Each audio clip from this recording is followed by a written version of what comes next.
Hari ini saya akan berbagi mengenai, sebenarnya bukan trik ya, tapi adalah, tips lah boleh dibilang, dari pengalaman saya, kalau kita berbicara mengenai investasi, apalagi disebut dengan investasi saham, banyak orang yang berpikir bahwa investasi saham adalah suatu cara yang ruwet, cara yang jelimet, tidak seperti itu. Ada selalu cara yang susah, tapi juga selalu ada cara yang mudah, tinggal kita, pilih saja bagaimana kita mau mengambil sudut pandang.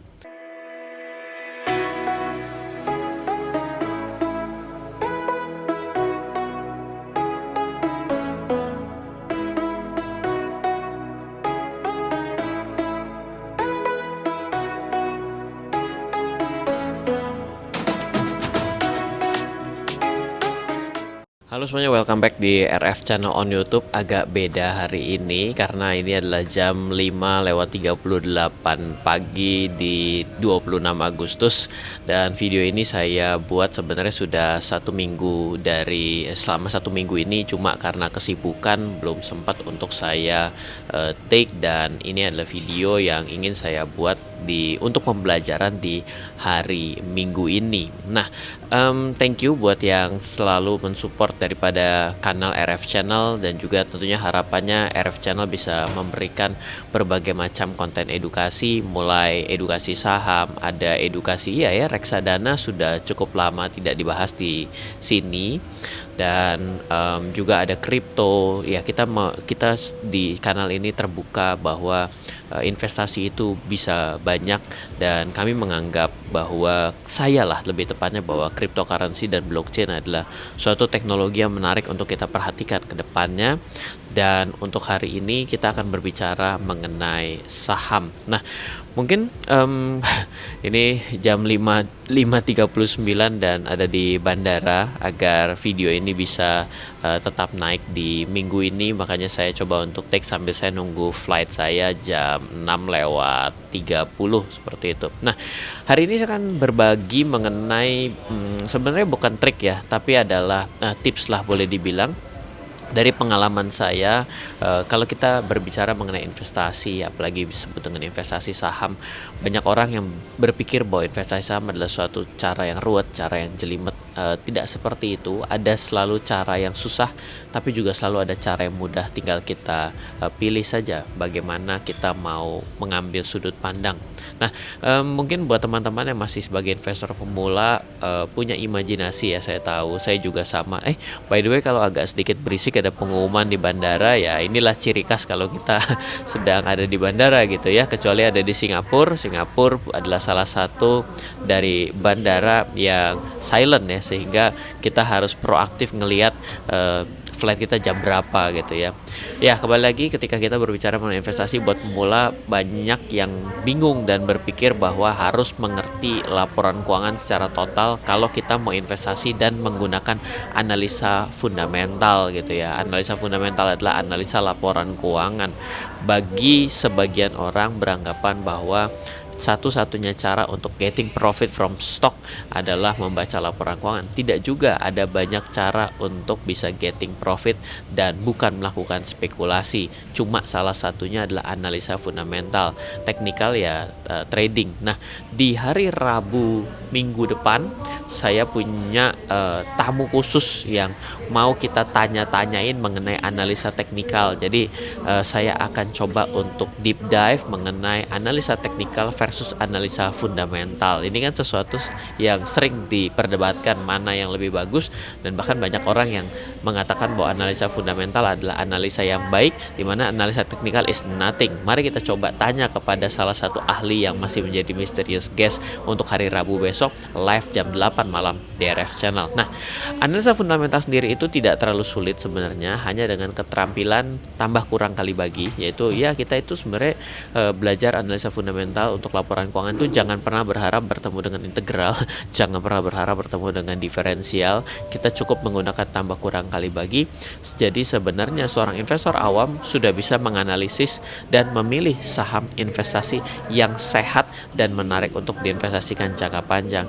Kalau Anda Anda berinvestasi, kalau Anda menggunakan analisa fundamental, don't expect untuk bisa getting profit next week. Kalau mau next week mendapatkan profit from stock market dan dari saham, maka silahkan Anda gunakan analisa yang lain. Oke lah, kalaupun bisa mungkin masih ada yang merasa takut dengan analisa fundamental, saya punya beberapa trik dan tips yang sepele but quite powerful menurut saya, dan bahkan saya menduga teman-teman yang sudah biasa analisa fundamental pun bisa jadi banyak tidak perhatikan poin-poin ini. Bukan artinya saya lebih jago, tapi ini adalah sesuatu snapshot yang bisa digunakan berdasarkan my experience gitu ya. Padahal hal-hal ini tidak kalah penting. Percuma juga kalau misalnya dapat saham yang fundamentalnya menarik tapi ternyata quote unquote punya cacat yang kita tidak sadari. Penasaran apa 9 triknya? Oke, kita akan bahas secara satu persatu. Buat yang mungkin sebelum saya berbicara lebih jauh, pertama, semua nama saham yang kita bahas maupun penggalan-penggalan dokumen yang ada yang kami gunakan sebagai contoh untuk tujuan edukasi, bukan rekomendasi saham, apalagi rekomendasi jual beli. Tidak ada maksud seperti itu. Jadi saya state sebagai disclaimer terlebih dahulu. Nah, kedua, teman-teman perlu satu dokumen ya. Namanya adalah annual report or laporan tahunan perusahaan.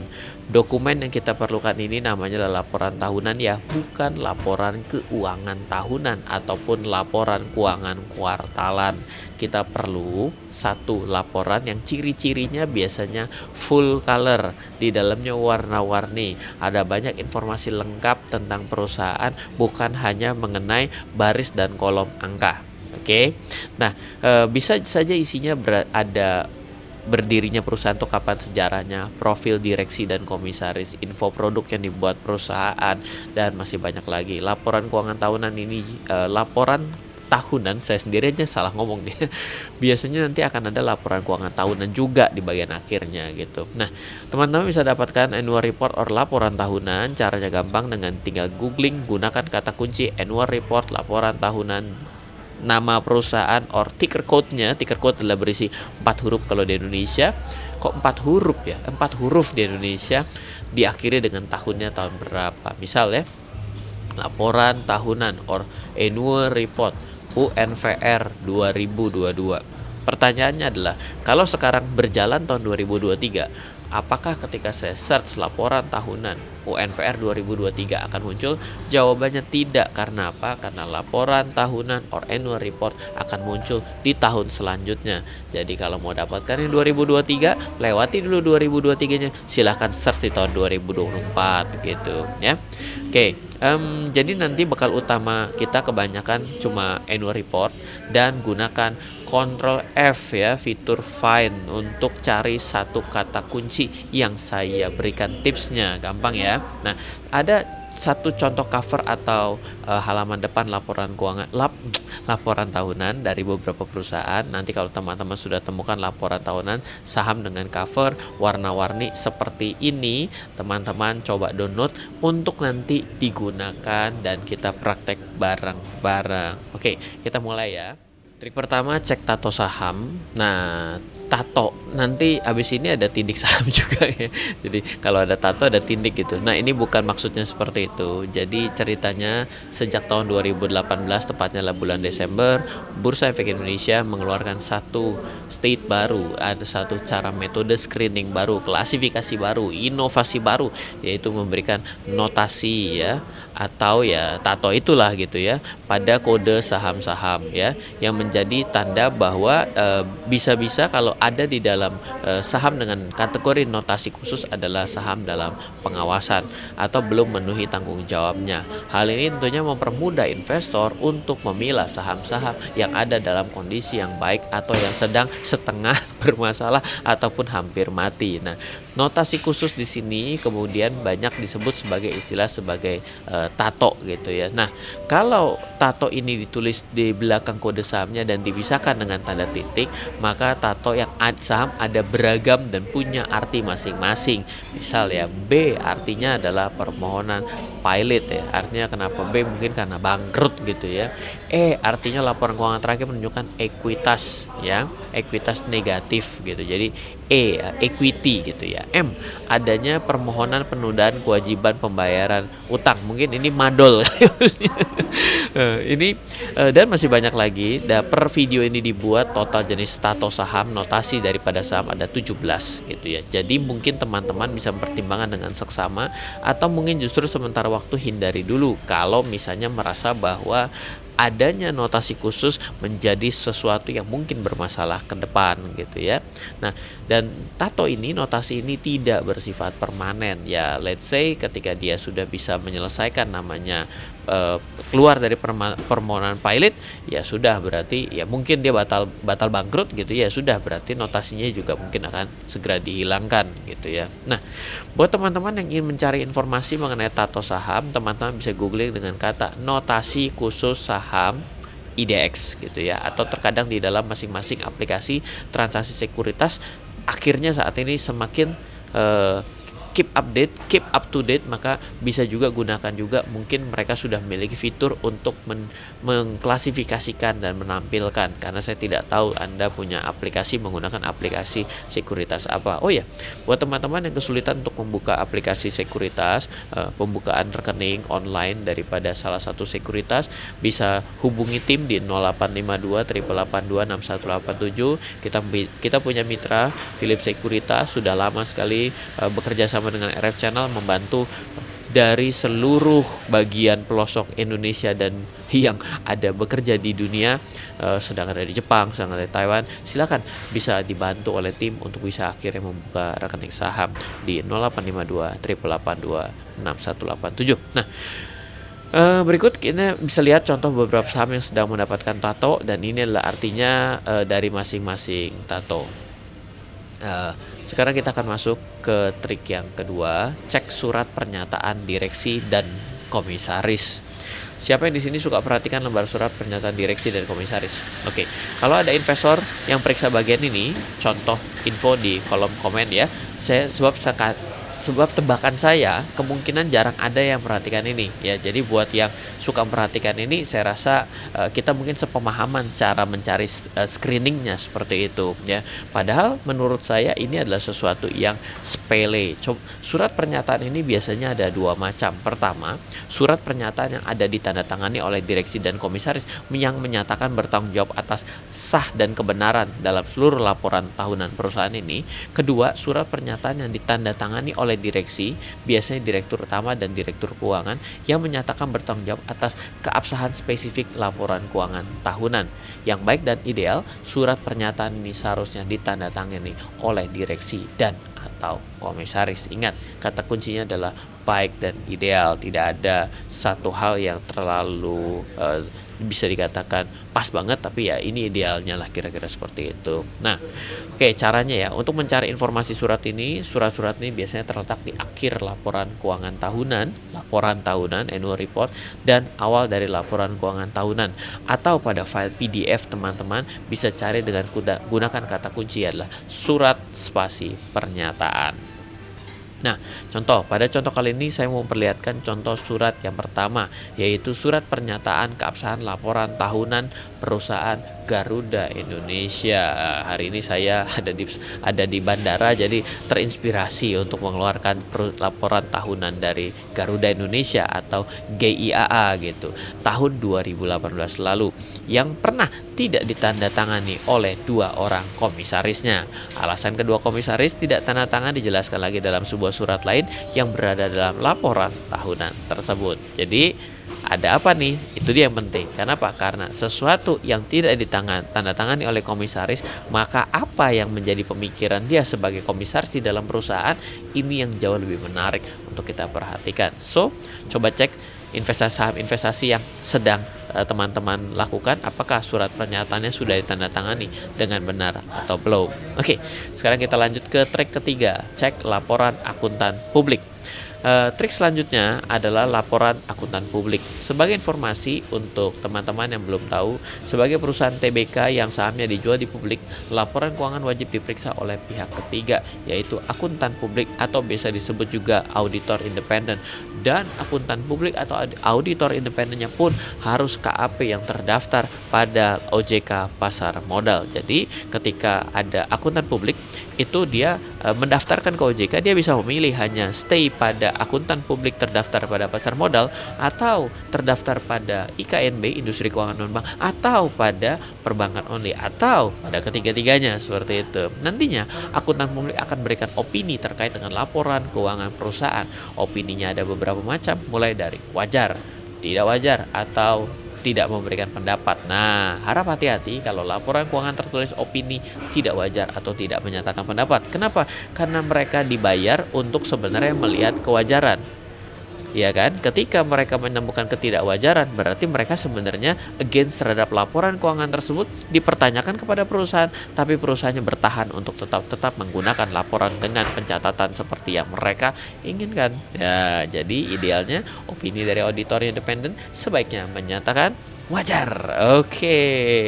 Ini kita ngomong begini karena sudah semakin dekat dengan waktunya boarding gitu ya. Untuk cari laporan keuangan akuntan publik, langsung teman-teman coba pencet Ctrl+F ya. Nggak tahu ya, kalau ternyata Linux saya nggak tahu, saya nggak pernah pakai Linux gitu ya. Semoga tetap Ctrl F dan cari dengan kata kunci laporan auditor independen. Nah, contohnya saya punya penggalan laporan keuangan lagi-lagi Garuda Indonesia ya, tapi ini jangan dianggap saya tidak menyukai Garuda Indonesia. Jangan khawatir, saya platinum milesnya. Sombong. Tahun 2020 yang pernah mendapatkan opini tidak menyatakan pendapat dari auditor independennya. Oke, sekarang masih siap? Lanjut ke trik keempat. Cek ikhtiar lagi, siapa yang suruh ikhtiar? Cek ikhtisar keuangan. Nah, kita lanjutkan ke trik cepat selanjutnya, yaitu dengan melihat ikhtisar keuangan. Ikhtisar keuangan ini biasanya bentuknya berupa ringkasan mengenai laporan keuangan secara historis beberapa tahun terakhir. Biasanya yang tampilkan data historis lebih dari 2 tahun terakhir. Kalau yang 2 tahun itu biasanya adalah membandingkan antara laporan keuangan tahun ini dengan tahun sebelumnya. Tidak jarang pada bagian ikhtisar lab keuangan juga ada data rasio keuangan yang bisa dipakai untuk mengukur kesehatan perusahaan. Buat kamu yang mungkin belum mengetahui mengenai rasio keuangan, ya oke, nanti belajar lagi mengenai profitability ratio dan lainnya. Kita bisa melakukan screening, membaca cepat, melihat angka-angka yang ada pada ringkasan ini untuk mencari ada tidaknya keganjilan atau keanehan pada keuangan perusahaan. Selain itu, investor juga bisa melihat kesehatan atau pertumbuhan penyusutan, ya, tumbuh dan bisa susut kondisi fundamental sebuah perusahaan dengan cepat melalui historis data rasio keuangan.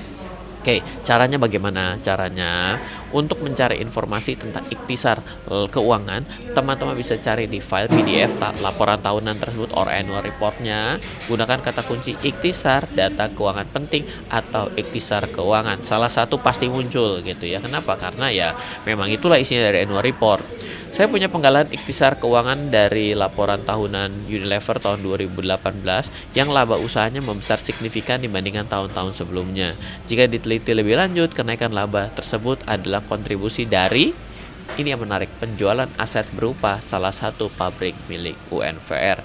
Jadi laba perusahaan bukan berasal dari kontribusi kegiatan operasionalnya, tapi justru dari penjualan aset. Memangnya penjualan aset bisa dilakukan setiap tahun? Kalau setiap tahun namanya perusahaannya kehabisan aset. Kalau kehabisan aset artinya perusahaan itu bukan makin hari makin bagus. Nah, gitu contohnya. Contoh lainnya laporan dari laporan tahunan SIDO tahun 2021. Bisa dilihat bahwa ROE atau tingkat pengembalian modal dari SIDO terus meningkat sejak 2017 until 2021, yang sekaligus menjadi salah satu penanda bahwa fundamental perusahaannya dalam kondisi semakin kuat dan semakin sehat. Betul? Nah, kira-kira bisa seperti itu. Oke, kita lanjutkan trik kelima. Trik kelima, masih kuat? Oke, karena yang ngomong udah harus cepat-cepat, maka jangan kaget ya kalau saya menjelaskan ya. Oke, ini adalah tugasnya jadi suatu video, bisa dimundurin gitu. Trik kelima adalah ceklah tinjauan laporan keuangan. Trik kelima adalah periksa tinjauan keuangan yang menjelaskan kondisi laporan keuangan pada tahun tersebut dibandingkan dengan kondisi tahun sebelumnya.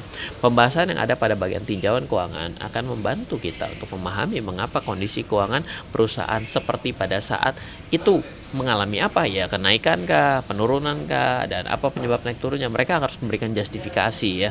Misalnya ya, perusahaan mengenai kondisi aset, perusahaan mengenai pendapatan, perusahaan mengenai utang, dan lain sebagainya.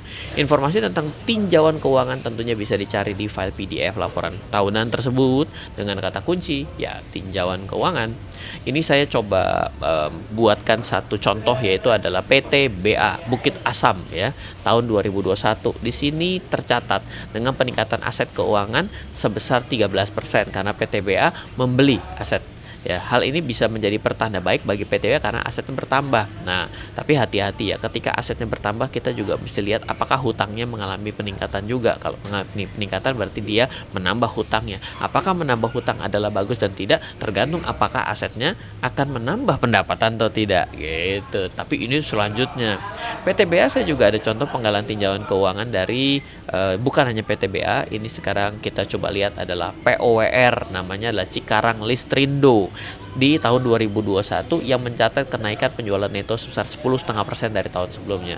Good dong. Dan rupanya peningkatan penjualan neto ini dikarenakan meningkatnya pelanggan industri yang ini menjadi salah satu pertanda kondisi perusahaan yang sehat. Nah, di trik 6 ini adalah melihat dari cek sanksi administratif. Nah, sanksi ini kan nggak bagus ya, siapa sih yang mau disanksi gitu ya. Dari namanya pun kita bisa menebak ya, ini adalah informasi yang melihat apakah perusahaan pernah melakukan pelanggaran administratif atau tidak. Kalau ada sanksi administratif, perusahaan diwajibkan untuk melaporkannya juga di dalam laporan tahunan. Terbayang kan kalau misalnya seberapa terbukanya dari laporan tahun ini dan kita tidak manfaatkan dengan baik. Makanya ini menjadi suatu hal yang powerful untuk melihat kinerja dari 1 tahun perusahaan tersebut. Bahkan dengan pelanggaran pun harus dipublikasikan. Adanya sanksi administratif pada suatu perusahaan tentu bisa menjadi pertimbangan dan mempengaruhi keputusan kita sebagai investor untuk berinvestasi pada saham tersebut. Makin banyak sanksinya kan berarti disangsikan kinerjanya gitu ya. Jadi makin kesini harusnya teman-teman semua jadi semakin paham. So, bagaimana cara nyarinya? Gampang ya. Ya, kembali lagi buka PDF-nya, cari kata kunci sanksi administratif. Nah, saya punya 3 contoh, boleh? Yang pertama adalah CMNP. CMNP adalah Citra Marga Nusapala Persada Tbk yang terlambat menyampaikan laporan tahunan. Ya, mungkin macet di jalan kan boleh lah. Kalau terlambat ya boleh-boleh saja gitu. Tapi kalau terus tiap tahun terlambat memang kebiasaan telat ya. Ada juga BLTZ ya yang disanksi karena kesalahan penyampaian laporan tahunan tahun 2020. Salah loh ya. Jadi ini juga menjadi sesuatu yang perlu diperhatikan. GIAA juga ya mendapat beberapa sanksi dan dikenakan denda juga. Nah, sekarang kita masuk ke trik ke-7. Mentang-mentang udah mau trip, ini trik ke-7, jangan tripping ya gitu. Kalau tripping beda lagi. Nah, kita lanjutkan cek kasus atau perkara penting. Nah, perusahaan yang sudah melantai di bursa biasanya identik dengan perusahaan yang besar, dan karena besarnya perusahaan terkadang ada saja masalah, kasus dan perkara yang muncul. Meskipun kasus atau perkara penting misalnya perkara hukum adalah hal yang lumrah dialami oleh perusahaan, kita juga perlu waspada apabila mendapati perusahaan yang sedang menghadapi perkara yang pelik ya, yang bisa menyebabkan disaster buat perusahaannya dan bahkan perusahaannya mungkin tutup.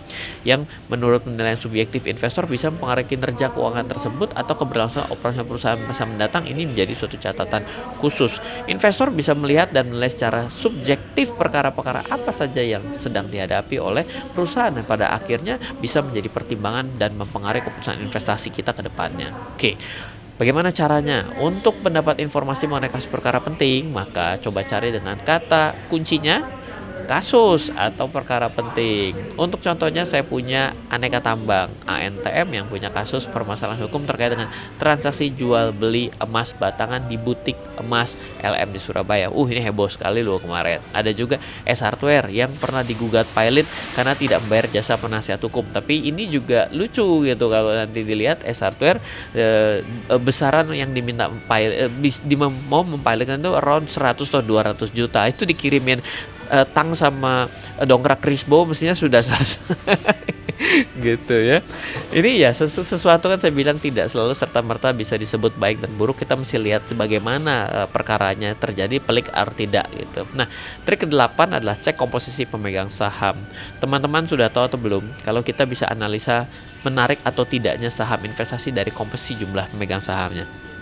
Oke, dengan melihat informasi komposisi pemegang saham, investor bisa memperoleh gambaran atau petunjuk mengenai kondisi perusahaan dan seberapa besar kemungkinan perusahaan bisa berkembang.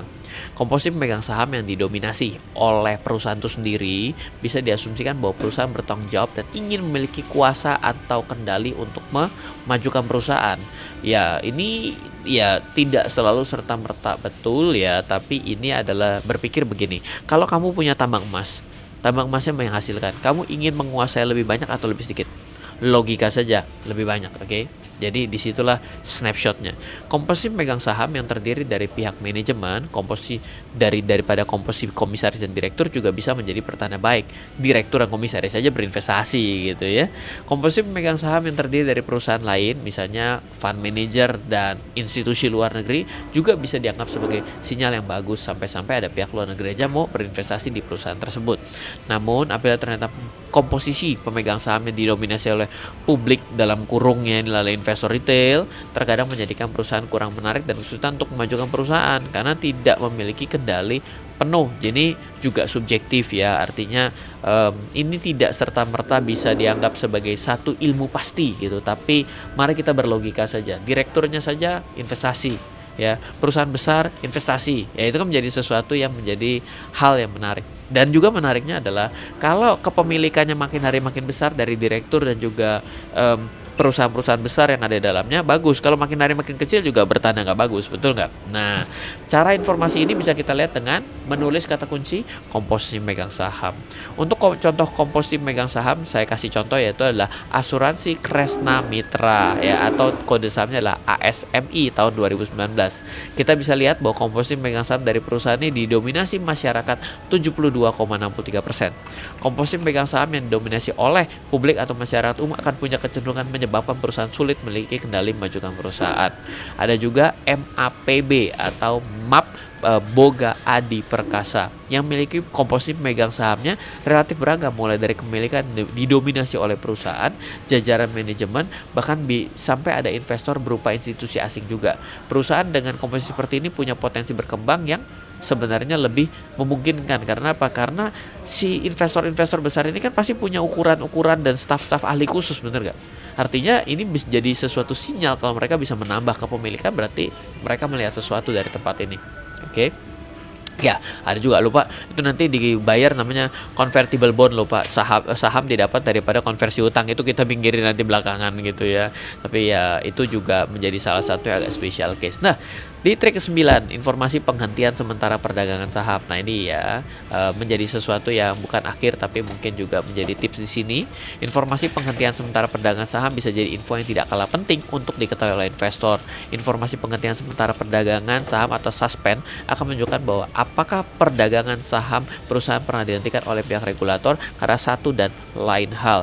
Terkadang perdagangan saham disuspend bisa karena harganya naik atau turun drastis, baik karena diakibatkan oleh hal yang bersifat sentimen atau sesuatu yang pengaruhi fundamental perusahaan itu sendiri. Misal dalam proses kepailitan, nah itu biasanya juga rawan disuspend. Yang perlu diwaspadai adalah suspend perdagangan saham gara-gara hal yang berbahaya bagi fundamental perusahaan. Ya tadi itu ya yang saya katakan adalah mau dipailitkan. Dalam dalam laporan tahunan, informasi ini terkadang dimuat dengan subjudul yang berbeda-beda. Misal, aktivitas perdagangan saham, penghentian sementara perdagangan saham, sanksi perdagangan gitu ya.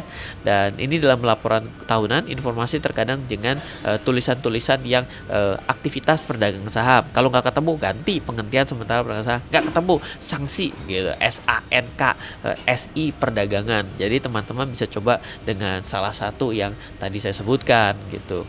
Contoh ya, sekarang Air Asia Indonesia Tbk, dari tadi kedengeran tuh ya, kode sahamnya CMPP, pernah mengalami penghentian perdagangan sementara di akhir tahun 2019. Lalu Garuda Indonesia pernah mengalami penghentian perdagangan karena waktu itu penundaan pembayaran dari sukuk alias kesulitan bayar utang. Contohnya KF ya, Kimia Farma, disuspend diperhentikan perdagangan karena harga saham bergerak secara liar dan masif kenaikannya tahun 2020. Nah, 9 trik cepat analisis saham investasi untuk investor awam mudah ya, ya ada 9, makanya jadi banyak. Mungkin video jadi panjang bukan karena sulit, tapi karena banyak ya. Cuma modal Google, Anda pakai mesin pencari, laporan tahunan, Ctrl F alias find, Anda udah bisa mendapatkan suatu gambaran. Kalau saham-saham investasi teman-teman sekarang gimana? Anda bagaimana? Kamu bagaimana? Coba, apakah dengan cara seperti ini 9 memfilter dengan baik? Apakah pernah mencek daripada 9 tadi? Ya silahkan. Nanti coba saya pengen tahu di kolom seperti apa, dan mungkin kalau ada usulan mengenai yang mana coba kita baca yang ternyata dari 9 ini tidak mengcapture, ya ini juga boleh didiskusiin gitu ya. Ya oke. Kalau ada, saya harap bisa cerita ya. Silahkan komen juga atau WA saya juga, kan saya bagi-bagi nomor WA saya gitu ya. Dan buat yang merasa ada manfaatnya untuk video ini, bisa share juga ke teman-temannya, save juga karena ini adalah suatu hal yang menurut saya penting dan jarang dieksplor. Kalau 9 trik di tadi itu adalah bisa dikombinasikan dengan analisa fundamental secara mendalam, maka kemampuan kita semakin hari akan semakin baik gitu ya. Untuk teman-teman yang mau belajar lebih lanjut tentang analisa fundamental, bisa juga belajar bersama saya dan tim di kelas-kelas saya. Kami menyediakan kelas belajar mulai dari belajar ilmu dasar hingga valuation, ada advance. Di kelas biasanya kita akan belajar studi kasus, jadi kita bisa lebih paham khususnya untuk pemula. Untuk yang mau belajar di kelas investasi saham ataupun kelas yang lain, bisa menghubungi tim di 0852 882 6187. Nah, sekali lagi 0852 882 6187. Mungkin ini saja share dari hari ini, semoga bermanfaat. Terima kasih sudah menonton sampai selesai, dan sampai ketemu lagi di video selanjutnya. Tema yang berbeda, topik yang berbeda, tips yang berbeda, strategi yang berbeda, dan mungkin tempat take yang berbeda juga gitu. Oke, bye bye dari saya Ryan Filbert. Salam investasi untuk Indonesia.